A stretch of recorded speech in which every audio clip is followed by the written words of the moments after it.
Hey friends, welcome back to A Simple Truth. We are continuing and almost finishing up with Leviticus. So today is 24 and 25. We're going to be looking at some of the small nuanced things as far as some of the goings on in the temple, some of the lampstand stuff, and then I believe some of the small baked cakes for Aaron and his sons. So we'll take a look at that. We'll take a look at the penalty for blasphemy. And that's a big one. I kind of want to go off about that topic, but I won't. So we'll take a look at that here. We'll also take a look at, I'm going to read this to make sure I say it right, the Sabbath of the 7th year, the year of Jubilee, provisions for the 7th year, redemption of property, lending, and then we'll also take a look at slavery laws. So there's a lot packed into just these two chapters. Once again, this is 24 and 25. So Leviticus 24.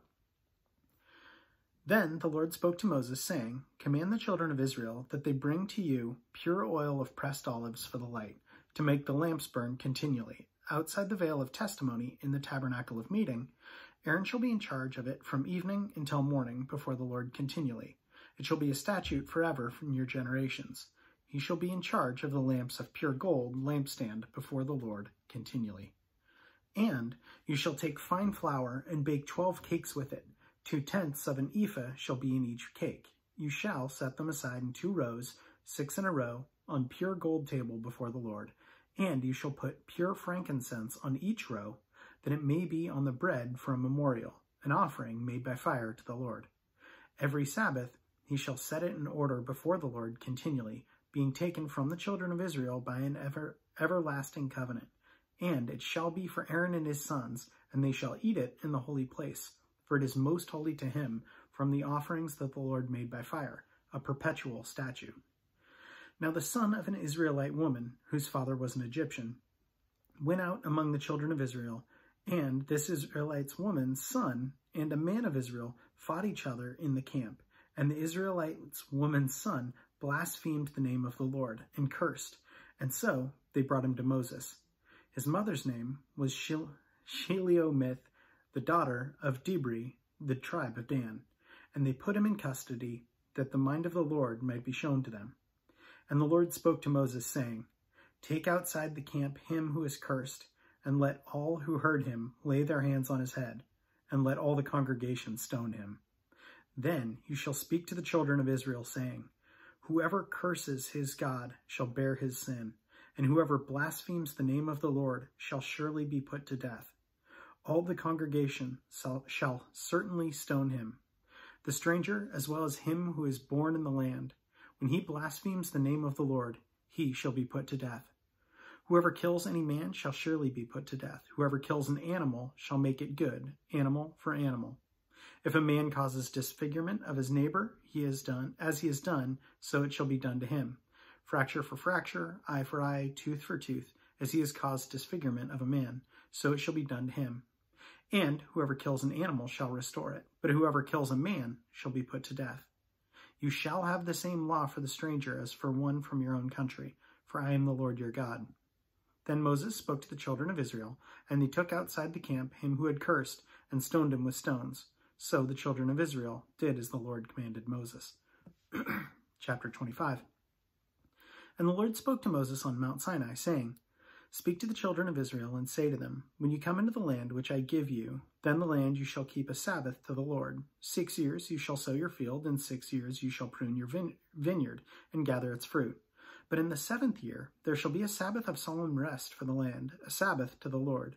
You shall neither sow your field nor prune your vineyard. What grows of its own accord of your harvest you shall not reap, nor gather the grapes of your unintended vine, for it is the year of rest for the land. And the Sabbath produce of your land shall be food for you, your male and female servants, your hired man, and the stranger who dwells with you, for your livestock, and for the beasts that are in your land, and all its produce shall be for food. And you shall count 7 Sabbaths of the year for yourself, 7 times 7 years, and the time of the 7 Sabbaths of years shall be for you 49 years. Then you shall cause the trumpet of the Jubilee to sound. On the 10th day of the 7th month, on the day of atonement, you shall make the trumpet to sound throughout all your land. And you shall consecrate the 50th year and proclaim liberty throughout all the land to its inhabitants. It shall be a jubilee for you, and each of you shall return to his possession. Each of you shall return to his family. That 15th year shall be a jubilee to you. In it you shall neither sow nor reap what grows of its own accord, nor gather the grapes of your unintended vine, for it is the jubilee. It shall be holy to you. You shall eat its produce from the field. In the year of jubilee, each of you shall return to his possession. And if you sell anything of your neighbor's, or buy from your neighbor's hand, you shall not oppress one another. According to the numbers of the year after the jubilee, you shall buy from your neighbor according to the number of years of the crops he shall sell to you. According to the multitude of years you shall increase its price, and according to the fewer numbers of years you shall diminish its price. For he sells to you according to the number of years of the crops. Therefore you shall not oppress one another, but you shall fear your God, for I am the Lord your God. So you shall observe my statutes and keep my judgments and perform them, and you will dwell in the land for safety. Then the land will yield its fruit, and you will eat your fill and dwell there in safety. And if you say, what shall we eat in the 7th year, since we shall not sow nor gather our produce?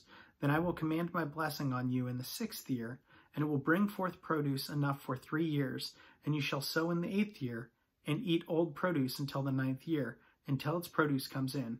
You shall eat of the old harvest.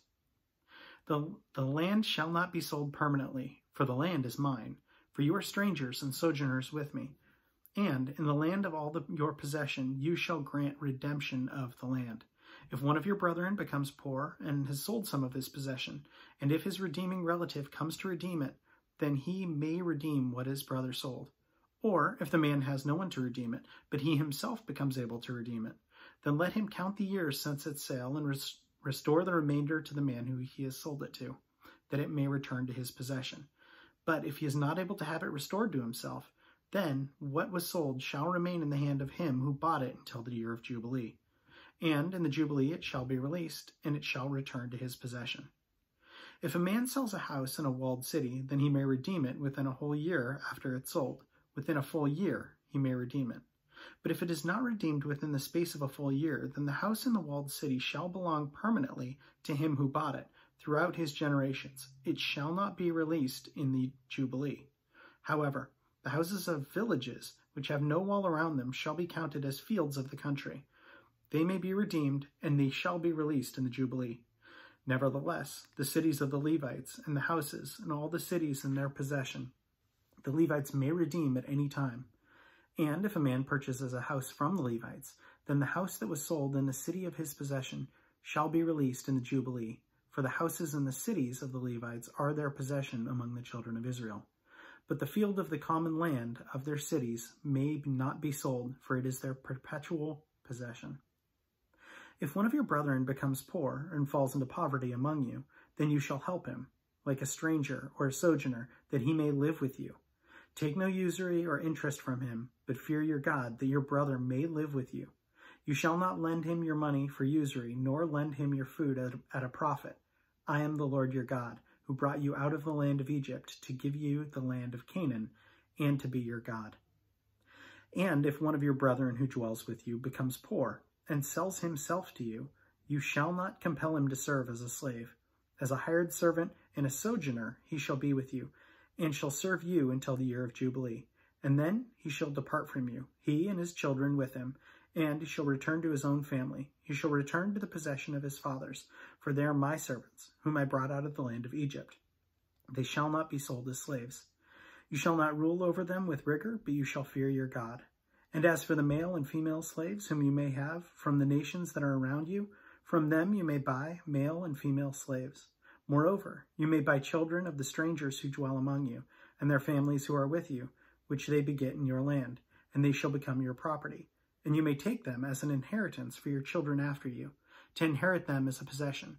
They shall be your permanent slaves. But regarding your brethren, the children of Israel, you shall not rule over one another with rigor.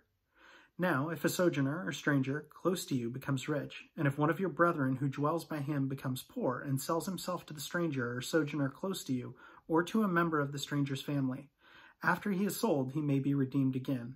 One of his brothers may redeem him. or his uncle's son may redeem him, or anyone who is near of kin to him and his family may redeem him, or if he may redeem himself. Thus he shall reckon with him who brought him. The price of his release shall be according to the number of years from the year that he was sold to him until the year of Jubilee. It shall be according to the time a hired servant for him. If there are still many years remaining, according to them, he shall pay the price of his redemption from the money with which he was bought. And if there remain but a few years until the year of Jubilee, then he shall reckon with him, and according to his years he shall pay him the price of his redemption.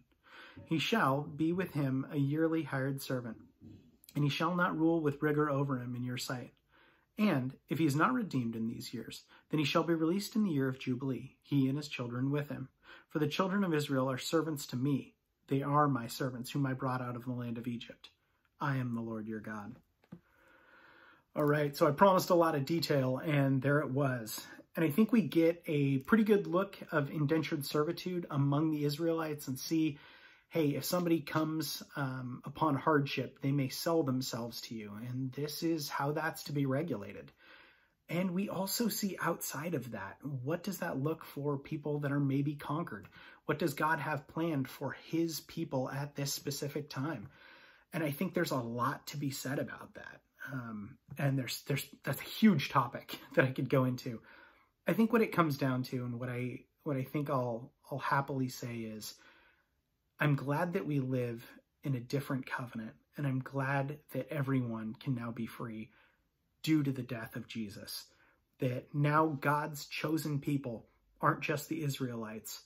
They are now Gentiles, everybody else. And because of that, because of Jesus' sacrifice, everyone can be free, and there should be no slavery whatsoever. And for that, I'm very, very thankful to be living that free life. So yeah, I think that's all I have on those ones. And I think next time, we'll be finishing up Leviticus. As always, thanks so much for joining. Have a great rest of your day.